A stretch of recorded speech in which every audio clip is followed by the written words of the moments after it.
Here's the thing. If you think about those ads, think about the rosé all day. It's always some mom with a pretty drink out on a back porch, flowers, what's the reality? And the reality for me was not, I was sitting by a pool, okay, with a margarita with my friends. Now that would happen once in a while, but most of the time it was like me with like the side ponytail with the hair like and like pouring boxed wine, into a plastic tumbler so I wouldn't spill it. It was just, and this was even before like the alcoholic drinking was really in play. It wasn't this, they market it as this beautiful, fun thing, but you're drinking during the day and then you're tired, you're sick, you're feeling gross, and it's not what the marketing tells you.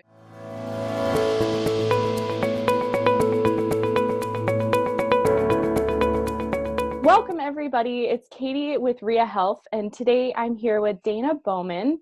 Dana is the author of Momsy Blog and also the author of 2 books, one of which we'll be talking about today, which is called How to Be Perfect Like Me, and I have it here.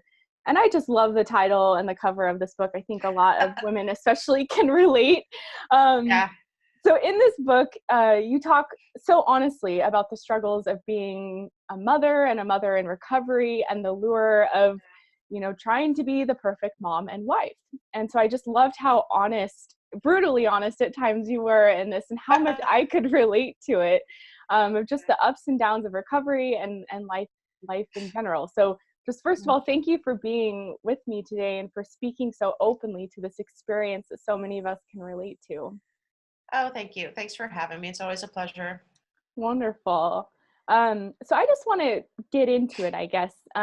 First of all, your book is hilarious. It's a page turner. I loved it so much. Thank you. You're so open in such a humorous way that a lot of families and mothers can relate to, just with the struggles in life that a lot of us don't talk about because we try to be perfect or present things to be perfect to the outside world. So, right. Things like, you talk about things like crappy dinners, arguments with your spouse, challenges in parenthood. So I would just really love to hear from you, why did you call your book How to Be Perfect Like Me? And what is your message to your readers with this book? Yeah. At first, I have this journal and I can't find it anymore because it's probably lost in the pit of despair that is my house right now. It was this, journal that you use to write down, your daily stuff. And on the front cover, it has these cute roses. It's so mom. It's such a mom journal. And it has, "You got this," like on the cover. And I remember a friend of mine got it for me and I was using it, and it had like little stickers inside that were like, "You're the bomb, you're the best, you got it," all of that. And about halfway through using it, I'm like, I flipping hate this journal because I don't got it. Like every day I would write down stuff that I had to do and I was like, I don't got it.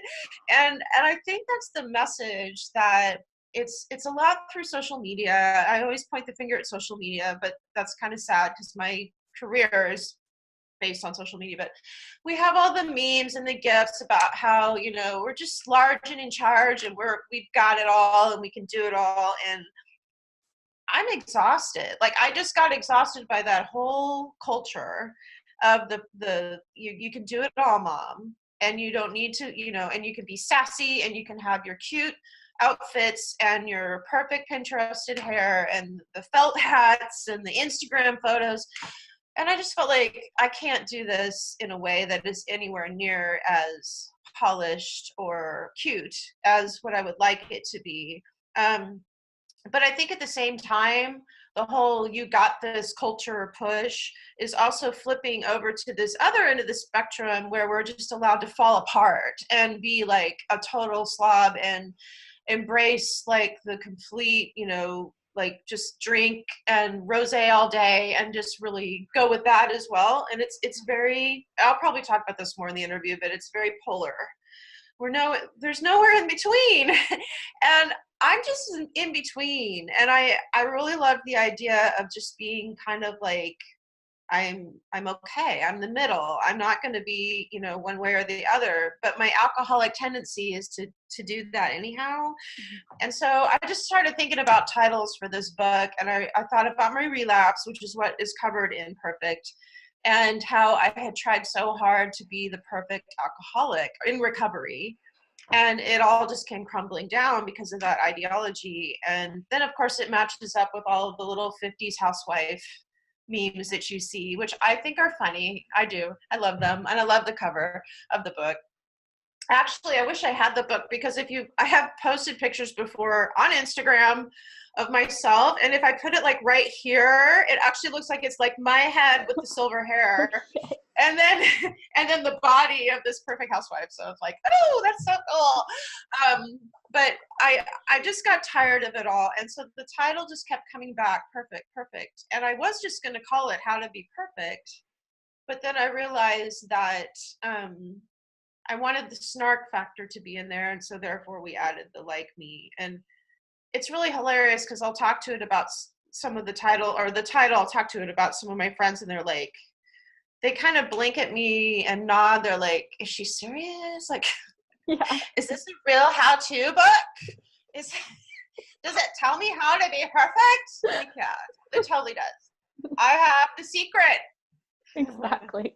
Yeah. So, yeah. Well, it's wonderful. And I think it's such an important thing that you address, because I think, like you were kind of alluding to, this idealism that a lot of us have, it can drive that dependence to a substance, because we're trying to do everything and don't really feel supported or fulfilled within.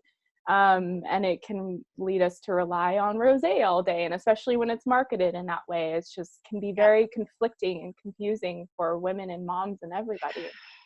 Yeah, and it's a very outward game. Like, we're always looking at outward validation. The house, you should have seen the theatrics I went through to make sure that when I set up my camera, to make sure that you don't see the laundry basket and there's like a cat sleeping on my couch, and, just to make sure that everything was put together. I'm not wearing pants right now, so I'm just kidding. I am wearing pants. I put on a nice outfit all the way down to my pants. But it is an outward game. And we're looking at this outward appearance as well as what people see and the perception. And we're not working on what's inside. And so for me, I was so overwhelmed by what was inside that I didn't even want to start with it, even in recovery, even after being in recovery for some years. I relapsed after 3 years of sobriety. I just did this after 3 years of sobriety. Close enough. 3 years. But I just still wasn't dealing with all the stuff in here. And so it just got a lot easier and easier to try and deal with the pretty outsides. And then eventually that's just going to come crashing down. It's a house of cards. It really is. Yeah. So can you please tell us a bit about your struggles with alcohol, first kind of in adulthood, and then when you got into motherhood, and how you knew things were really starting to get out of control? Yeah. My first book was called Bottled, A Mom's Guide to Early Recovery. And in that book, there's a chapter. It's a book that's sort of aimed towards, if you're a mom and you have kids and you're trying to get sober, it's not impossible. It's not crazy. Like, you can do it. And so it kind of talks about the year that I decided to get sober and what it was like, all the new recovery biznatch that you have to go through that's just nuts. And then you add children to it and you're like, but there's a chapter in that book called I Never Danced on Tables. And it was a chapter in which I kind of whined about the fact that my early drinking days were not until like in my 20s. I was totally not. I never went to Vegas. I never got a tattoo on my face. I never did any of that stuff. Like, I was almost whining, like, dang it, if I'm going to be an alcoholic, why didn't I really go for the gusto? It was all very controlled and normal-ish drinking, although I did have the thundering voice of my father always in my head saying, he's an alcoholic in recovery, saying 50%, Dana, 50% of children of alcoholics. And thus my brother and I. Anyhow, but my drinking didn't really have any major red flags attached to it until I had kids.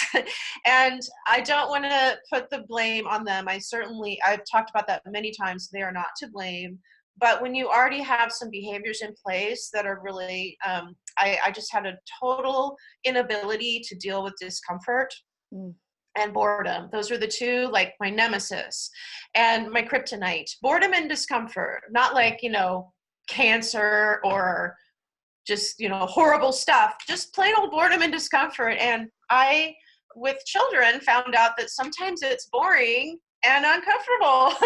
And I started staying home. I was a teacher for many, many years. I started staying home with my boys instead, the isolation, the whole thing. And the drinking really started to slowly increase. And because of that, I found myself in my 40s, after drinking for nearly 20 years, kind of normally, with a full-fledged, straight-up physical addiction to this stuff, to the point where I was getting blackouts, I was hiding vodka in my closet, and it all happened in about a space of a year. Wow. And what I say in my book, and it still kind of gives me chills, is I knew, even in my 20s, that I was messing with stuff that I shouldn't probably be messing with. But I kept saying, I'm smarter than this. I mean, I was a total control freak, perfectionist. I was top of my class, straight A's in college. Who does that? And like, just perfect. And yet, so I'm like, well, I've got it all under control. So I can have this wine and I can have this martini. And I was drinking martinis, so therefore I was sophisticated. Oh yeah, you were. And a fancy glass and everything too. Oh yeah, and I wasn't spilling it, which is like totally hard. Even sober. So like, and then I would like towards the end of it, I was drinking box wine warm, and it just happened really fast. And what gave me chills is I can remember writing in bottled.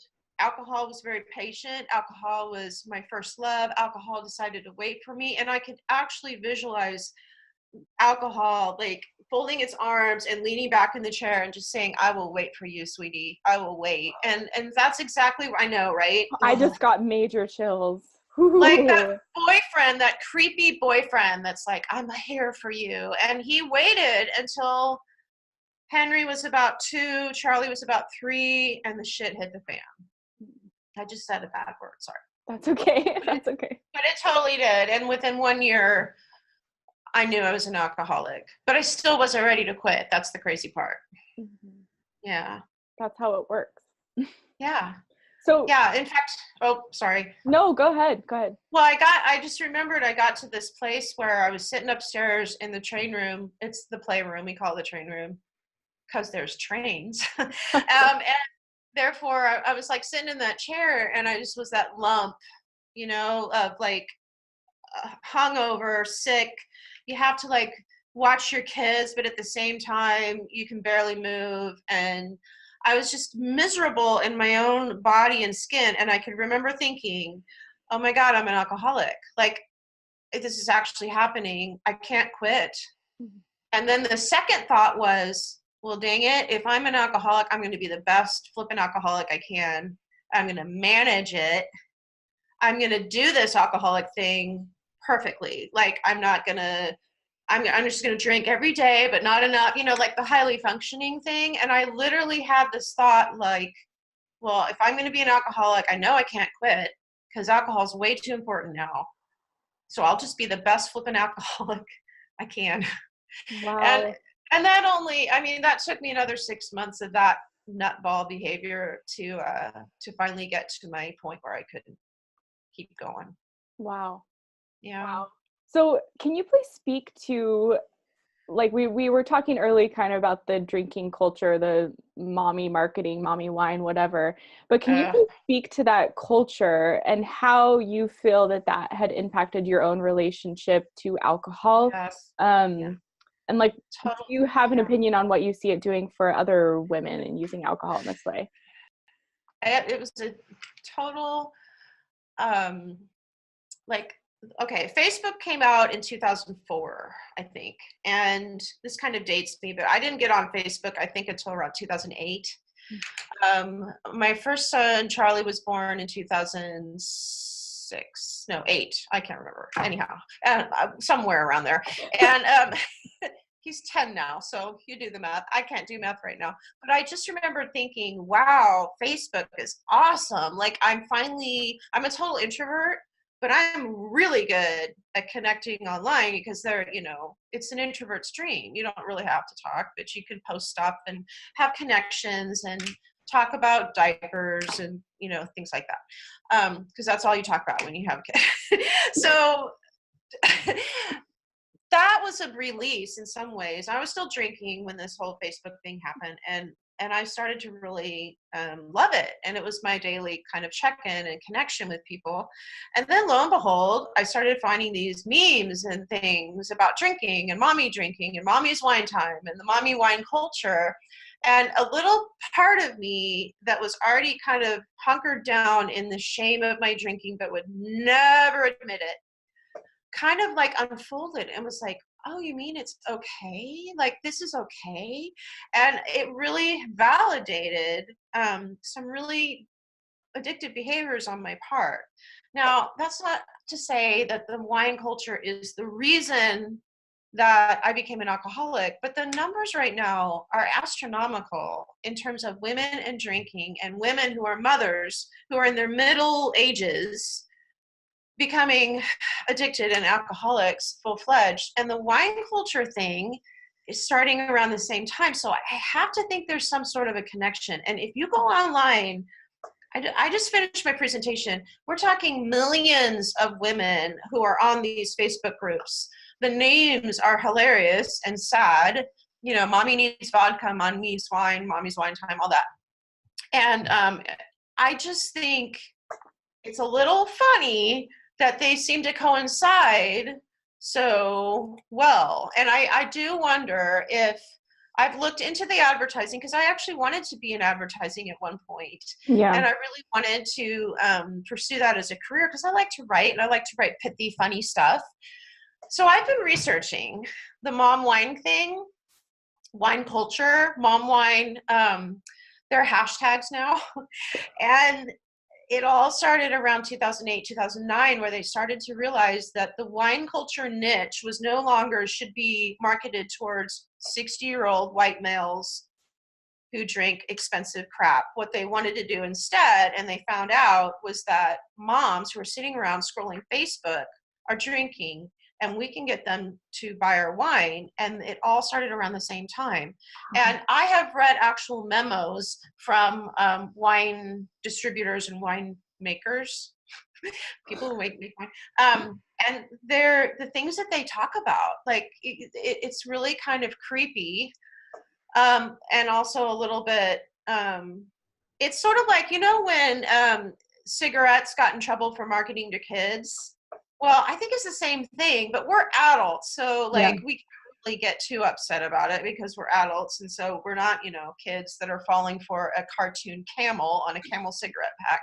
But the things that they're using to market to women are really off the hook, and they're really pervasive, and they're really, really good. Like, they work. Because what they do is they strike a chord in the mom's heart that plucks that shame string and says, no, no, no, no, no, don't you feel bad. And everyone else is feeling the same way. And we love that connection. And it's all about the connection to the other moms. That's why those memes are so shared and so out there, and you see them all over, because we want to connect with each other and also feel that whole, like, girl, you got this. Girl, I get you. I feel you. I'm there for you. And it's really, I get that. Like, we need that. But at the same time, I'm like, you're playing with fire. So absolutely. I watched the memes and I felt better and continued drinking. Yes. I mean, I know there's a stat out there from a study that was done where it states from like 2002 to 2012, women with alcohol use disorder has increased by almost 84%. 84%. 84%. That's it. That's scary, isn't it? It really is. Yeah. And I mean, we're having an increase in women showing up at the ER with liver cirrhosis and women. You never had that study. There haven't been any studies on it because it's always just, you just thought men liver cirrhosis. Nope, it's women. The numbers are increasing. The numbers of men with cirrhosis are staying the same. Wow. So we're catching up. Okay. Yeah. And now actually there's a study that says that women in age from not women, teenagers, girls are drinking more than men or boys now. So yeah. Wow. So they are surpassing, which is only going to mean we're stuck down the road, and I don't know. It's just a lot. And then I feel like I don't want to be that mom. I feel like, or that woman that's out there on Facebook going, stop posting the wine stuff, and like, stop it. But at the same time, like, it just really gets a little old when we keep talking about how I drink because of my kids. Like, dang, can we beat a different drum, please? Because that drum's been played and it's old. Yeah. And I mean, Yeah. absolutely. It's conflicting for me because I know I would be marketed and like see wine as this fun, elegant, rosé, all these fun things, but then I would feel the destruction of it. And so it was so confusing because I would resonate with both, but this destruction was definitely kind of wearing me down more and more. And here's the thing, if you think about those ads, think about the rosé all day. It's always some mom with a pretty drink out on a back porch, flowers, what's the reality? And the reality for me was not, I was sitting by a pool, okay, with a margarita with my friends. Now that would happen once in a while, but most of the time it was like me with like the side ponytail with the hair, like, and like pouring boxed wine, into a plastic tumbler so I wouldn't spill it.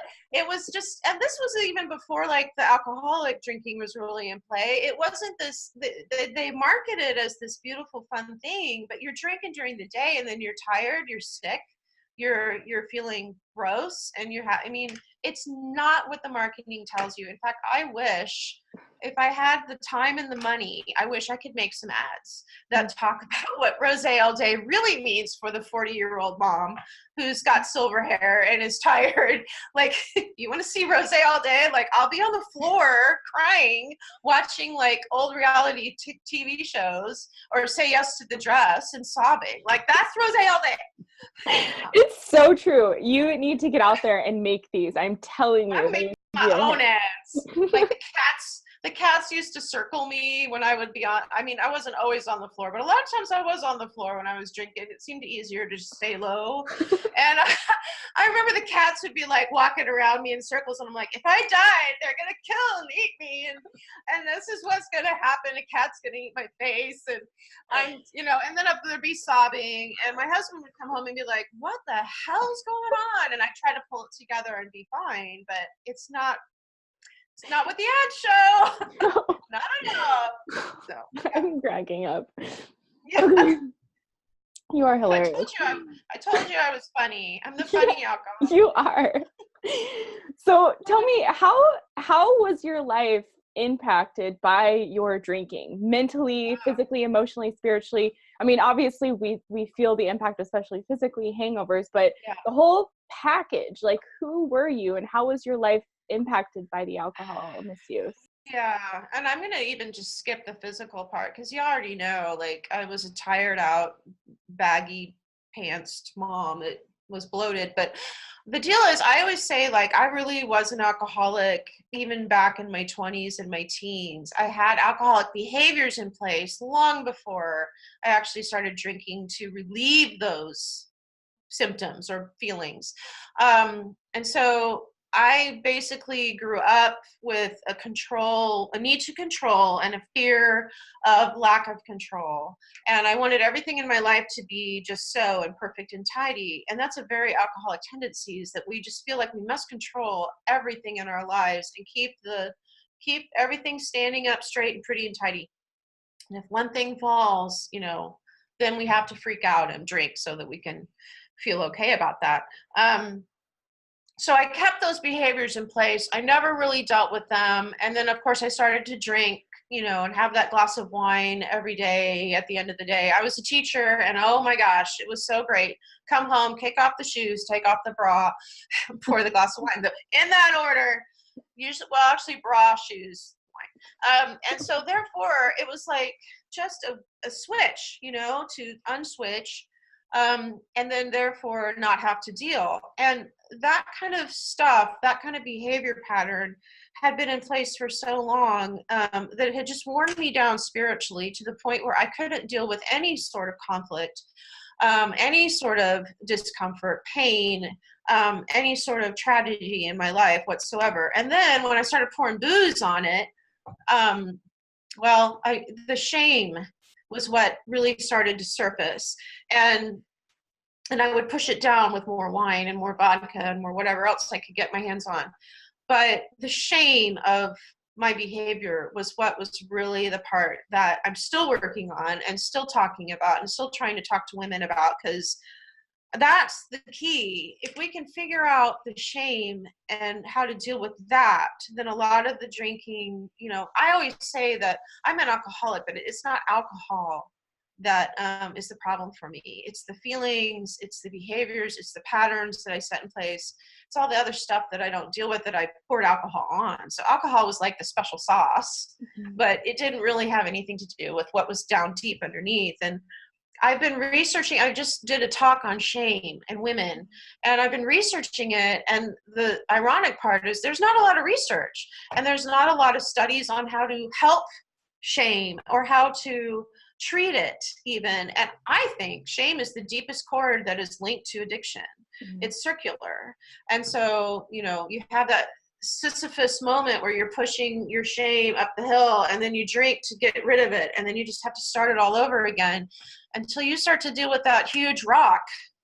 Nothing else is going to get fixed. So that affected it. I mean, mentally, emotionally, spiritually, I was worthless. I believed in a God, and I professed to be a believer, but I didn't really think God really wanted to have anything to do with me or cared about me or loved me. Like, I believed in him, but I didn't think anything was coming back in his direction towards me. And it was all very lonely and isolated. So can you sad. please talk about mom guilt and how that played into when you were drinking versus when you were being the perfect sober mom? And any advice you would have to women to overcome mom guilt? First of all, I think mom guilt, #mom guilt. I think mom guilt isn't really the term. I think mom guilt is cute, and we use it a lot to sort of post stuff and be like, ha ha ha, I fed my kids corn dogs 6 nights in a row, mom guilt. I've done that. But my point is, I think shame is the real deal, and you won't ever see someone posting like, I looked at myself in the mirror and called myself a fat cow, mom shame. Like, we don't do that, and rightly so. I mean, that would be weird. But mom guilt, I think, is this cute little label that we stuck on it, but it's a lot deeper. I think for women who are alcoholics and moms who are alcoholics, we're feeling so much more than the guilt over the actions. The guilt would be associated, like what I've learned about guilt is it's usually associated with an act or something that you can fix and redeem by saying sorry or do something. Shame is so deep-seated and it has to do with who you are and your identity. Mom guilt would be, I yelled at my kids because I was drunk and I wasn't paying attention and I yelled at them, blah, blah, blah. And you can kind of fix that. I mean, I know there's stuff with your kids that needs a lot of work and a lot of therapy and a lot of working through. But the deep-seated shame over here is the real deal. And the shame is you're a terrible mother and you don't deserve to have children. And these children are hurting because of you. That's the shame. I mean, it makes me teary just to say it, because it gives you that goosebump, like, deep dread feeling of this is not fixable. So mom guilt we talk about, and I kind of address it in Perfect a lot and talk about all the things that we try to do to fix it, and we trip through life.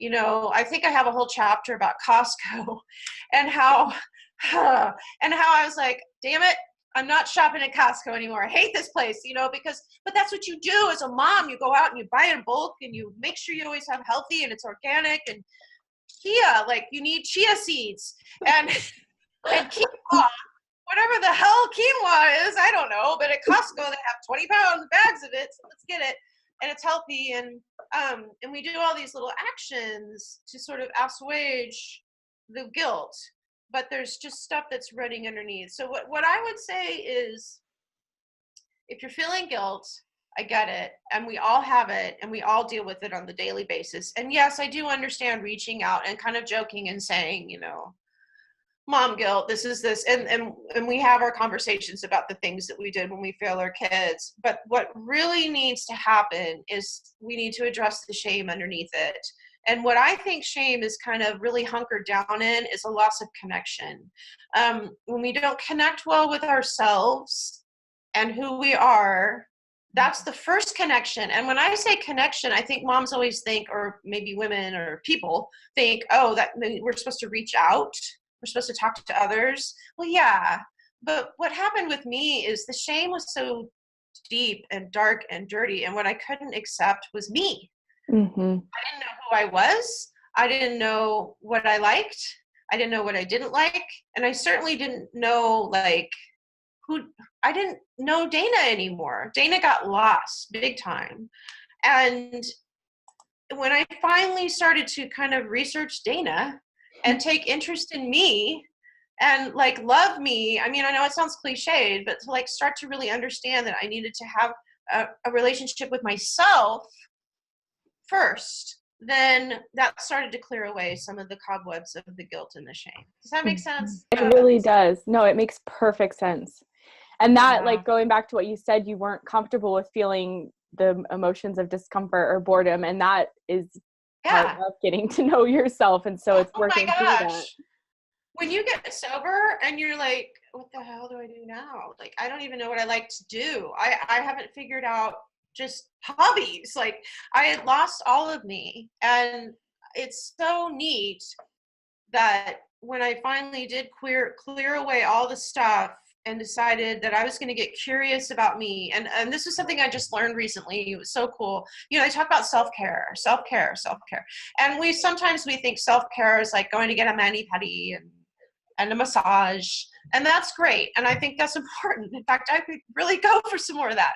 But really, self-care, the word care is based from the Latin form, or the Latin word cura, which is C-U-R-A, which is a form of curiosity. It comes from the word curious.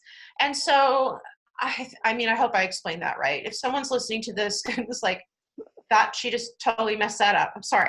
But at any rate, cura is a form of the word curiosity or curious about yourself. And what really matters, like, I can just remember when I fell in love with my husband, and when I first met him and fell in love with him, I was so curious about him. Like, we would sit and talk for hours and be like, what makes you tick? What do you like? What do you know? And I just thought everything about him was so fascinating. Not so much now. I still love him, but I don't know the last time I'm like, Brian, what are your dreams? But I wish we could do that with ourselves and just like be curious about our own souls and be curious about us and what makes us tick, what makes us angry, what makes us sad. And I didn't know.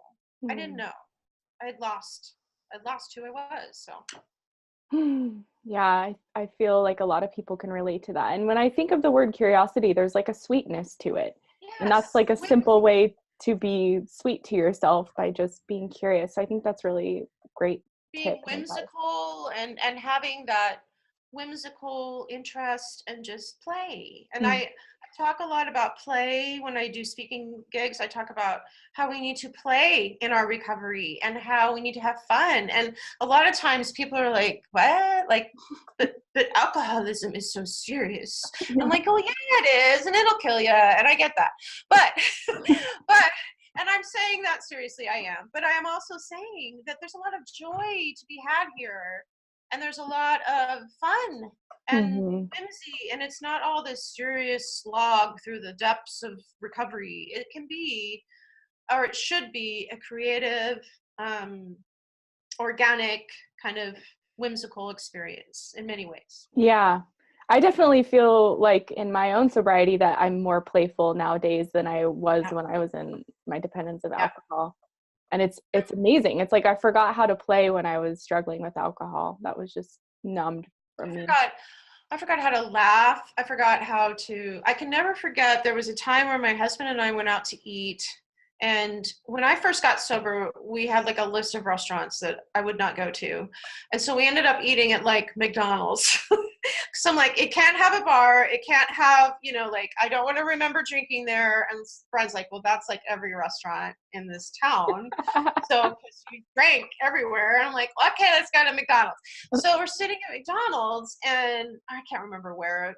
And we're just sitting there and we're trying to talk and, kind of connect. And and he did something really funny, and I got the giggles so bad that I was like crying, and it was that huge healing belly laugh where you're just crying and crying, and then I started crying, and my poor husband was like, whoa, like back away, like beep beep, like she is losing it, I don't even know. And I told him, I was like, I haven't laughed like this since I was a kid. I have not laughed like this since I was a child. It's that kind of like, not the crazy, because I used to drink a lot to feel happy. I struggle with depression. I have anxiety and depression, very common in this life, unfortunately. And so a lot of times my drinking was medicinal to feel happy. And it worked for a long time to have that buzz and to feel that glow. But unfortunately, it lasted for like an hour. And then I was like maudlin on the floor, say yes to the dress, crying again. But I told him, I was like, I forgot the unhooked laughter of childhood that just is so freeing, and it lifts you.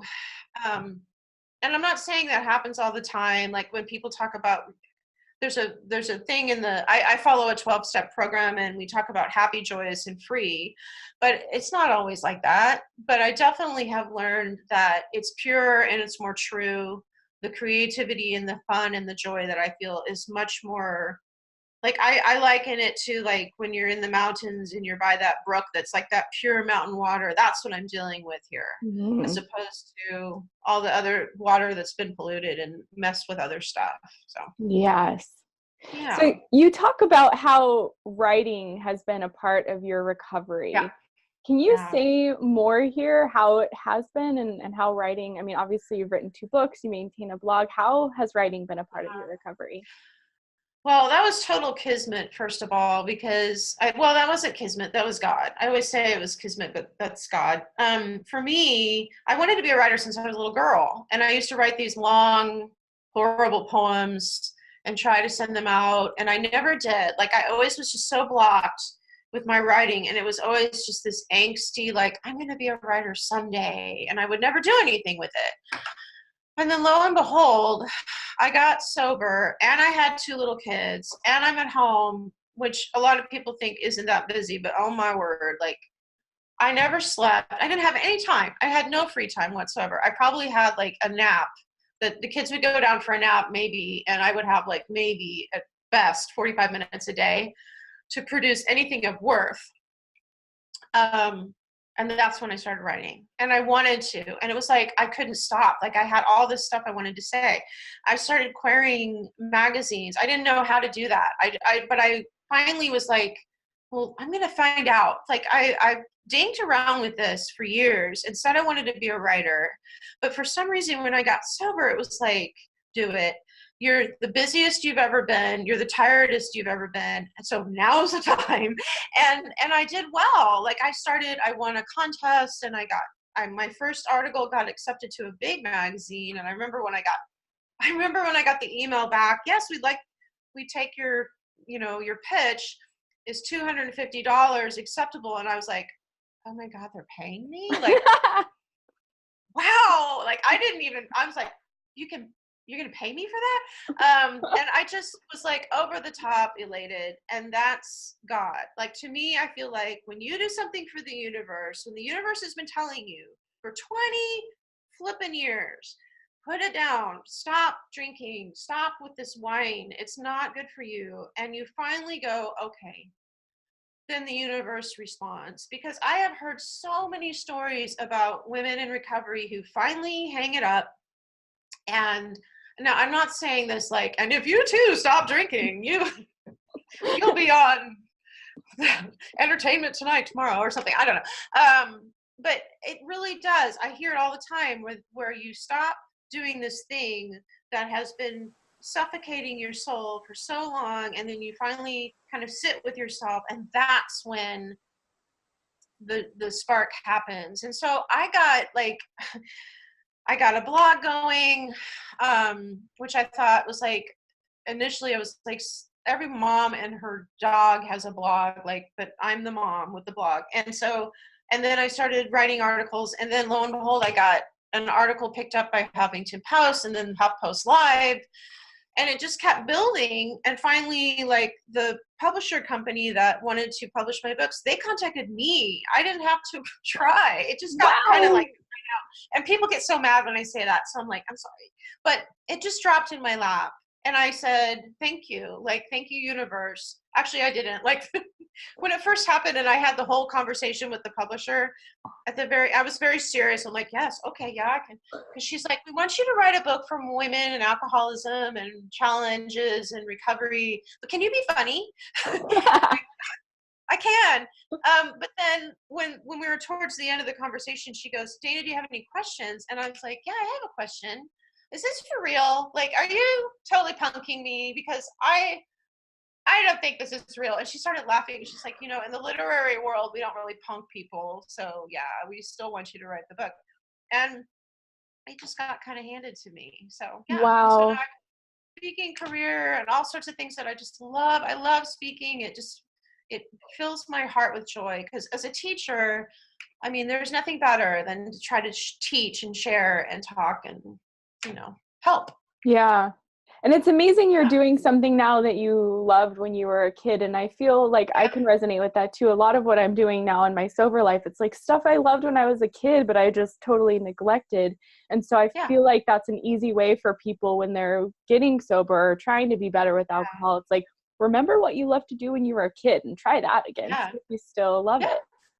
And you never know. And I mean, it's not always a bed of roses and there's rejection. That was the reason why I didn't want to start writing.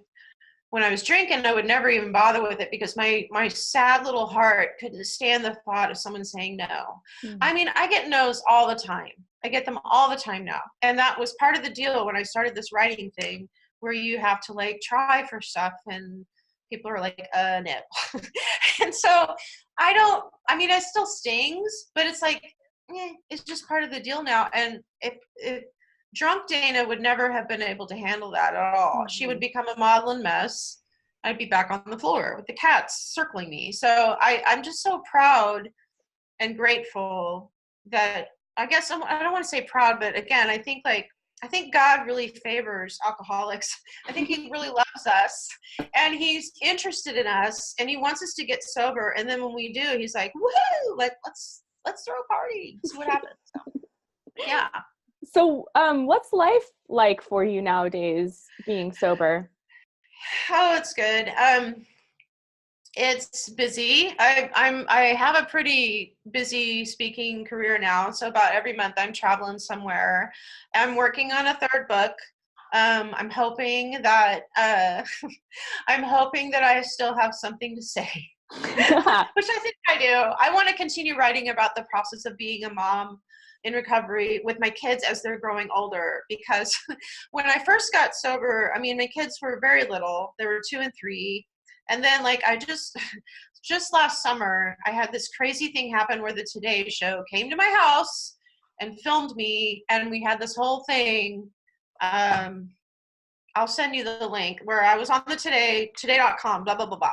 So my kids were also on the Today Show. So they're now famous because they think it's so cool. But this is their perception now. Like when Henry he was like going to school and telling people about it. And he's like, yeah, I'm going to be on the Today Show. And he's like, because my mom's a huge alcoholic and she drinks the alcohol. Oh, she drank the alcohol. You know, like I'm like, thanks, dear. That's great. We got to work on it a little. She's a huge alcoholic. But I'm glad that he says that. I'm glad that he talks about it. I'm glad that we know the word recovery in my house. We know the word sober mom. We know, hashtag sober mom.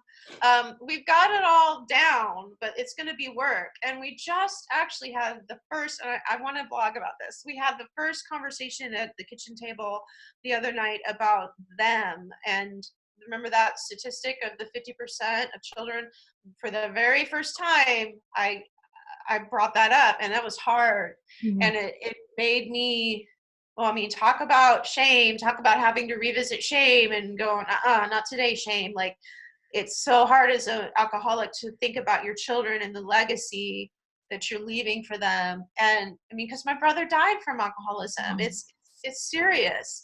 And so we, for the first time, had that conversation. I'm like, that's what I want this book to be about. Like, because it is tough.